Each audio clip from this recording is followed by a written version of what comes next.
Okay, NET-136 OS2, Linux. We talk about file systems. Operating systems, different operating systems. Linux, Mac, Windows, they have different file systems. Windows, the old file allocation table, or FAT32, and then new technology file system, NTFS. Linux has a file system, so does Mac. We talked a little bit about the idea of a table of contents. Use that to locate the files. We talked actually about disk as an example. Then on there you have tracks, and then those are divided up into sectors.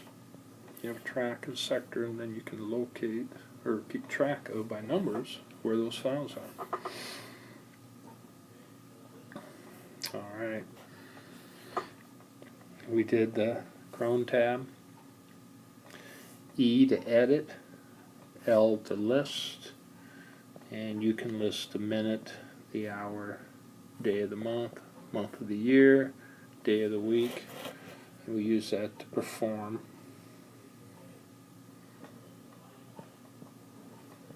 a task. And in our cases, the task then would be a script.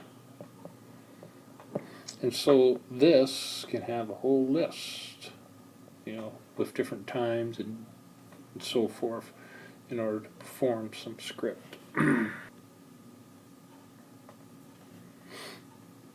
We did some work in terms of editing the system. This is a review.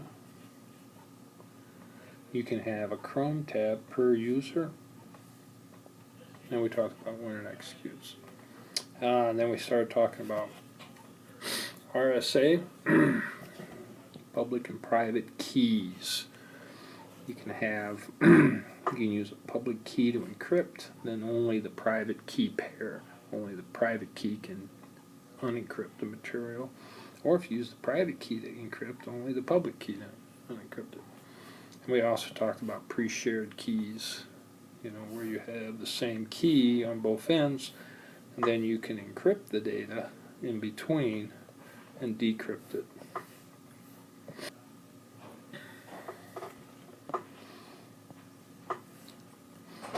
Authentication, identify who you are, either by something you know, something you have, or something you are, or some combination of those. Data integrity, we use hashing to keep data integrity. Data integrity is how accurate, is the data accurate? Do we keep it? Data confidentiality has to do with who can see it. So that typically has to do with encryption. And then we did the example if Megan was going to send a message to Zach. Here's the data. If we hashed it and sent the data and then sent the hash, this end then could check, because they could hash the data and compare the two hashes. And if they matched, the data didn't change. So then we talked about how could we encrypt it. Well, Zach could send his public key, could encrypt it with that public key, and then when it gets to the other end, Zach could decrypt it with the private key. Now, how do we know it's Megan? Well, that's one more thing. Megan could hash the information and then encrypt the hash with her private key, send her public key to Zach, so then that would be like a digital signature. When it gets over here,